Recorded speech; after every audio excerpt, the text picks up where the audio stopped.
Tansa Wildkiller here, and it's been a while since I read a fan fiction or someone's book. Well, no one really gave me feedback on C2 besides my cousin, which said it was boring. Well, you don't have to freaking watch the video if you don't want to. Anyway, I'm just gonna continue on from chapter 2. So, yeah. Let's begin. Kyle and Sam head for the swimming pool. Meet someone in this desolate place. Pulls a fucking gun on them. Yay, human fucking logic. Kyle's chattering makes Sam just as angry. Hey, faggots! The little girl calls out to them. You forgot this! She throws them a gun. We don't even know how to use this, Sam tells her. Her father sighs in frustration. Well, we're off. Thank you for your hospitality. I feel so safe. Kyle mocks and sarcastically wipes the pretend tear off his face. You know, you didn't have to live, you ungrateful little shit, the father scolds. Sam and Kyle reach the pool and opens the unlocked doors. You go first, I go second, Kyle tells Sam. Sam nods and takes the clothes out of Kyle's backpack, making his way to the men's washroom. The door opens. Kyle looks to see the man walk in. Listen to me for a sec. I'll teach you how to shoot. He takes out a cigarette and searches for a light. Kyle flicks open the lighter and offers it to him.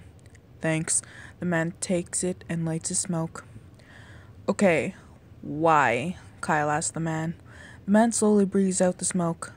Because you're a pussy. Not only that, who in their right mind would be intimidated by a baseball bat? He makes his point and hands back the light. Yeah, okay. As long as it keeps Sam and I safe. Kyle pulls out a cigarette and lights it. He breathes in and lets the smoke out. Oi, you're still a kid. Don't smoke. The man scolds Kyle some more. You'll die younger when you smoke. Don't you know that? He makes one more comment. Sheesh, you fucking idiot. He takes one more puff and crushes it on the ground with his foot. Kyle looks at the man. What's your name? He asks him. The guy looks at him. None of your fucking business. He yawns and stands up. Meet us outside when you're done. Oh, meet us outside when you're done, the daughter demanded. Sam exits the bathroom and looks at Kyle. Your turn. He tells his brother, and as he dries his hair, okay, hold the fort till I get out. Kyle responds to Sam. He grabs his backpack and walks into the bathroom. He strips down and jumps in. The freezing water makes him shiver. But he doesn't complain as long as he's clean. He was in the water for a couple of minutes, so he stepped out to grab the shampoo. In the distance, he can hear tapping. He squeezes the soap in his hands and rubs it on his hair. The tapping grows louder, and he looks behind him to check it out. Nothing. The tapping stops. He turns around and rinses off the soap. The taps grow louder and wilder. He turns around and runs to his backpack, pulling on his clothes quickly. When he is finished putting on his shirt, he grabs the metal bat and investigates the noise. A figure is seen outside the covered window. The tapping continues. He opens the curtains quickly, only to see a man with white hair outside. Kyle steps back to observe him carefully. The man looks like he is in a trance, staring at him with his bloodshot eyes. His white irises give a reddish glow, making it look like a pinkish color. The man slams his face against the window repeatedly. Kyle falls backwards. The man breaks the window open with his head and crawls in slowly.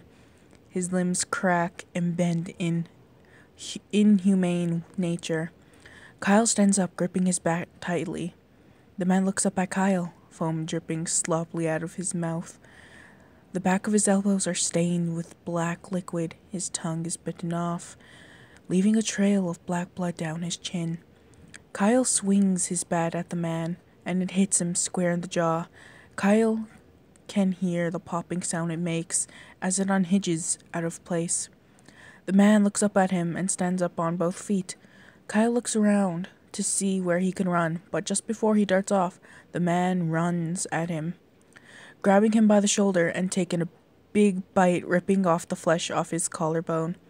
Kyle screams in pain, holding his shoulder tightly. "Fuck!" he screams through his gritted teeth. He pulls the man off and grabs his bat. He runs up to it and hits it hard in the head repeatedly. The blood splatters on his face, and his hands are trembling. The man stops moving. He lays on the ground without a flinch. Kyle looks behind him and shoves the body out the window. He cusses quietly and turns on the showers. I guess I need another shower. He tries to be calm, but he is too shaken to realize the girl's dad is right behind him. "That was quite a show there," said the man. He lights up another cigarette. "What was that thing?" Kyle asked the old man. "It's a mutant. He was once like you and I, but something changed." He flicks the cigarette. "Like what?" Kyle tones changes. "Not sure, but something fucked them up. I think it has something to do with that C2 thingy 3 years ago." He coughs and looks at Kyle. "Think of them like zombies in the movies. Don't get bitten. The disease is more like rabies, though. Just don't get bitten close to the brain." He flicks out the cigarette and walks up to the pool. Walks up to the blood spill. Kyle holds the area where he was bitten by the mutant. How much of that did you see?" he asked the man. "Only the end where you smashed its skull open." "Okay, I'll get out. Take another shower." Kyle sighs and strips down again. He walks into the extremely frigid water. He looks around to see if any other mutants are nearby, but it looks clear to him. He rinses off his body and adds soap. Then he rinses off again. He steps out of the shower and digs in his bag for medical supplies. He takes out some gauze and ointment for the pain. He washes off the blood and notices that his bone is showing. He can't do anything about it, though, so he just rubs the ointment and slaps on the Band-Aid. He flinches a bit, but it doesn't hurt him that much. He put on his clothes, and just as soon as he put on his turtleneck, the door slams open. Kyle, are you all right? Dennis told me everything." Sam runs up to his older brother. "Are you hurt?" he asks again, but Kyle shakes his head and puts on his coat. "I'm okay. Let's get going," said Kyle. Oh my god! Kyle got bit! No! What is he gonna turn? I like this chapter. I just love zombies in general. Mutants, whatever. I can imagine that whole scene playing out. Damn. Anyway. Like, comment, subscribe. The story will be in the description. Like if you enjoyed the video. And yeah. See you guys on Wednesday or Friday. It depends. New semester and stuff, so yeah. See ya.